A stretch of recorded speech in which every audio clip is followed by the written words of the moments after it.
Good morning student. आज हम chapter 7 पढ़ेंगे प्रेरक प्रसंग। तो प्रेरक प्रसंग जो है ये हमारे जो संत महापुरुषों के जीवन से संबंधित है, जो हम सभी को उनके महान व्यक्तित्व से परिचित करवाती हैं। उनका व्यक्तित्व किस प्रकार था, कितनी महान उनकी सोच थी। तो ये प्रेरक प्रसंग है, हमें उनसे परिचित करवाते हैं। तो सबसे पहले है अनमोल मिट्टी, यानी कि मिट्टी है वो कितनी अनमोल है, उसके बारे में इस प्रसंग में बताया गया है। एक बार एक विदेशी भारत के प्रथम राष्ट्रपति डॉक्टर राजेंद्र प्रसाद से मिलने आए। एक बार एक विदेशी थे, वो आपने जो भारत के प्रथम राष्ट्रपति थे डॉक्टर राजेंद्र प्रसाद, उनसे मिलने के लिए आए। राष्ट्रपति की सचिव ने कहा, वे अभी पूजा कर रहे हैं, यानी डॉक्टर राजेंद्र प्रसाद थे वो पूजा कर रहे थे। उनके सचिव ने विदेशी से कहा, उनसे मिलने के लिए थोड़ी देर इंतजार करना पड़ेगा। और उन्होंने कहा कि उनसे मिलने के लिए आपको इंतजार करना पड़ेगा। वे विदेशी राजेंद्र प्रसाद के मित्र थे, मित्र यानी वे उनके दोस्त थे राजेंद्र प्रसाद के। उन्हें किसी काम से दिल्ली से बाहर जाना था और वो किसी काम के लिए दिल्ली से बाहर जा रहे थे, इसलिए जल्दी मुलाकात कर लेना चाहते थे, जल्दी ही उनसे मिलना चाहते थे। उन्होंने सचिव को डॉक्टर राजेंद्र प्रसाद से पूछकर आने का अनुरोध किया और उन्होंने सचिव से कहा कि उन्हें जल्दी मिलना है, इसलिए उसने अनुरोध किया। उन सज्जन का परिचय पाकर राजेंद्र बाबू ने उन्हें अंदर ले आने की अनुमति दे दी। और उनका जब परिचय बताया डॉक्टर राजेंद्र बाबू को, तो उनको इजाज़त दे दी कि उन्हें अंदर आने दिया जाए। वह विदेशी महानुभाव उस पूजा कक्ष में ही पहुँचे और जो विदेशी जो महानुभाव थे, विदेशी जो महान जो व्यक्ति था, वो पूजा कक्ष में ही पहुँच गया। उन्होंने देखा कि राजेंद्र बाबू ने पूजा के उपकरणों में मिट्टी की एक डली रखी है। और विदेशी ने क्या देखा कि डॉक्टर राजेंद्र बाबू जो पूजा कर रहे हैं, उस पूजा के उपकरण जो सामान है, उस सामान में एक मिट्टी की डली भी रखी हुई है, जिसके चारों ओर कलावा लिपटा हुआ था। और उसके चारों ओर कलावा यानी धागा होता है जो पूजा करते हैं उस टाइम हाथ के बांधा जाता है, तो वो कलावा था, वो उस मिट्टी के चारों तरफ लिपटा हुआ था। उन्हें इन सब का प्रयोजन समझ में न आया। और जो विदेशी था उनको ये जो प्रयोजन यानी जो मतलब था, वो मतलब उनको समझ में नहीं आया कि ये ऐसा इन्होंने क्यों कर रखा है, किस लिए कर रखा है। आखिर बड़े संकोच के साथ उन्होंने डॉक्टर राजेंद्र प्रसाद से कहा, आप तो शिक्षित हैं और इतने ऊंचे पद पर आसीन हैं, फिर इस नाचीज मिट्टी को यहाँ अपने सामने क्यों रखते हैं। और उन्होंने सवाल उठाया कि आखिर इसका मोल क्या है, इसका यहाँ क्या काम है। तो उसने क्या कहा, विदेशी ने डॉक्टर राजेंद्र बाबू से कहा, उसके मन में आ गया कि उसे पूछना चाहिए। तो उसने मन में आने के बाद में पूछा डॉक्टर राजेंद्र बाबू से कि आप तो इतने पढ़े लिखे हैं, शिक्षित हैं, फिर भी इन चीज़ों को मानते हैं, इतना ऊंचा पद है आपका कि आप देश के राष्ट्रपति हैं, उसके बाद भी ये जो नाचीज है यानी मिट्टी है, ये तो तुच्छ होती है। तो इस नाचीज को आपने यहाँ पूजा करने की जगह भगवान के पास में क्यों रखा है इसे। तो उसने राजेंद्र बाबू से सवाल किया, सवाल उठाया, इसका क्या काम है, यानी क्या काम है इसका, इसे क्यों रख रखा है, क्या काम आती है तुम्हारे। राजेंद्र बाबू गंभीर मुद्रा में बोले, ये मिट्टी मेरे भारत के। और राजेंद्र बाबू थे वो गंभीर होकर कठोर मुद्रा में बोले कि ये मिट्टी जो है ये मेरे भारत की है, ईश्वर की नियामत है, यानी ईश्वर की दी हुई अमूल्य भेंट या चीज है। आप इससे कितनी ही चीजें बना लेते हैं और इस मिट्टी से आप चाहे जितनी चीजें बना सकते हो, लेकिन मिट्टी को आप नहीं बना सकते, लेकिन उन चीजों से आप मिट्टी को नहीं बना सकते हो। वह तो ईश्वर की बनाई हुई, और ये मिट्टी है ये ईश्वर की बनाई हुई है, इसे हम नहीं बना सकते हैं।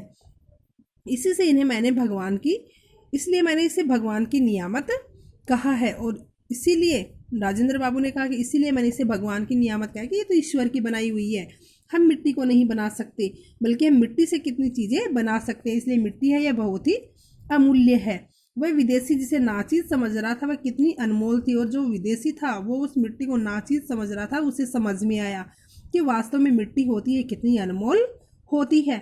अब उसे पता चला, उसका सिर शर्म से झुक गया, और उसका सिर था वो शर्म से झुक गया कि देखो उसने मिट्टी का जो मूल्य है उसे नहीं समझा। उसका मन राजेंद्र बाबू की महानता और प्रशंसा से भर उठा, और उसका मन, जो विदेशी था उसका मन राजेंद्र बाबू की महानता, राजेंद्र बाबू को देखकर उसका मन महान था, कितने महान पुरुष है, और वो खुश हो उठा। नेक्स्ट आता है सच्चा आनंद, कि सच्चा आनंद क्या होता है, किसे कहते हैं सच्चा आनंद। उन दिनों स्वामी राम तीर्थ अमेरिका में थे। स्वामी राम तीर्थ थे, वो अमेरिका गए हुए थे। अपने वेदांत संबंधी प्रवचनों से उन्हें अमेरिका वासियों का मन मुग्ध कर लिया था, और जो अपने वेदों का संबंधी जो प्रवचन थे वो प्रवचन अमेरिका वासियों को वो सुना रहे थे, और सबको अपनी ओर मोहित कर लिया था, आकर्षित कर लिया था। सबको उनके प्रवचन अच्छे लगते थे। एक दिन स्वामी जी के पास एक स्त्री आई, और एक दिन स्वामी जी के पास एक औरत आती है। वह दुखी दिखाई देती थी, और वो बहुत ही दुखी थी। उसने स्वामी रामतीर्थ से कहा, स्वामी जी मैं बहुत दुखी हूँ। और उसने रामतीर्थ से कहा कि स्वामी जी मैं बहुत दुखी हूँ, जब से मेरा एकमात्र पुत्र इस संसार से बीमारी के कारण चल बसा।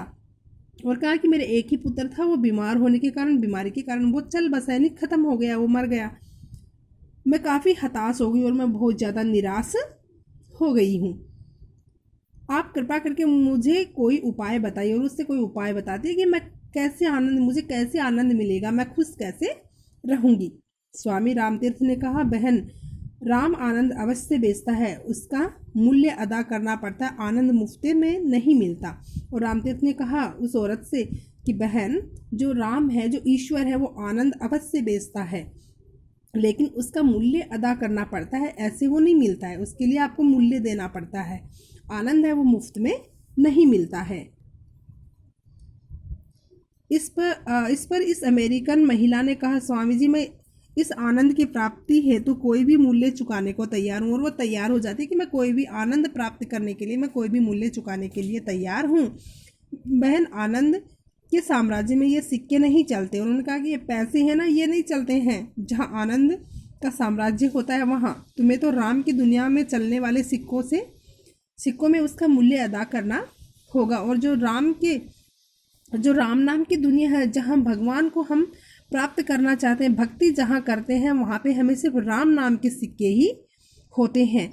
तैयार हो, महिला ने व्याकुल होकर कहा। और उन्होंने कहा कि तैयार हो, महिला ने व्याकुल होकर कहा कि हाँ आप जो चाहे मैं देने को तैयार हूँ। उसने कहा कि आप जो भी चाहे मैं देने के लिए तैयार हूँ, आप कहिए तो सही। और कहते कि आप कहो कि आपको क्या चाहिए। जिस समय स्वामी जी रामतीर्थ ने एक अनाथ हफ्सी बच्चे को अपने पास बुलाया और उस महिला को सौंपते हुए कहा, अच्छा ये लो अपना पुत्र।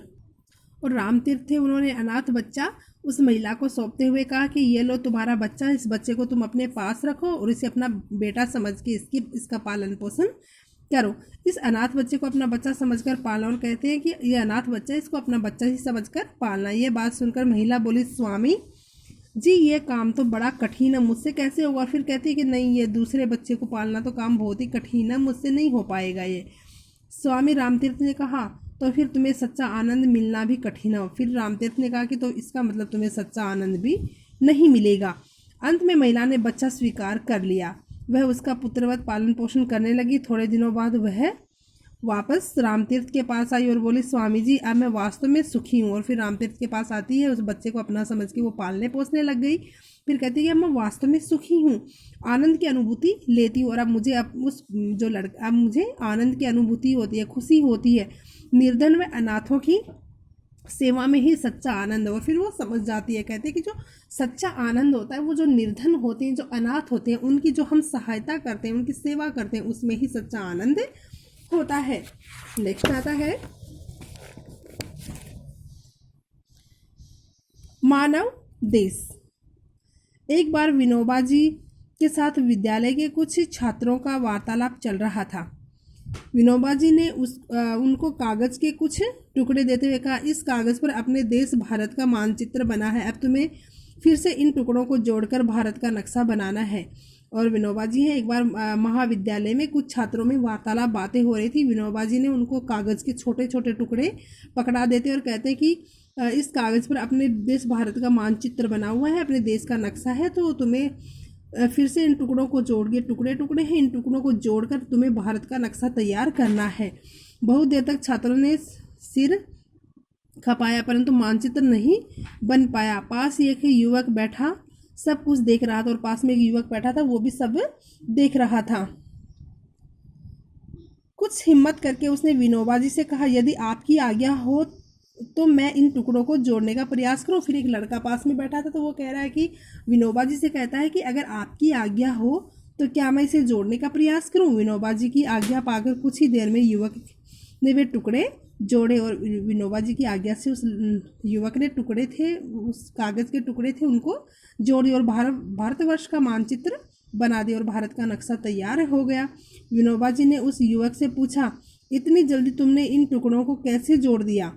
और विनोबा जी कहते हैं कि तुमने इतना जल्दी इन टुकड़ों को कैसे जोड़ दिया। युवक ने विनम्रता के साथ कहा, इन टुकड़ों पर एक और भारत का मानचित्र बना है, दूसरी ओर एक मनुष्य का चित्र है। और फिर कहा कि एक तरफ तो भारत का मानचित्र बना है, दूसरी तरफ एक मनुष्य का चित्र है।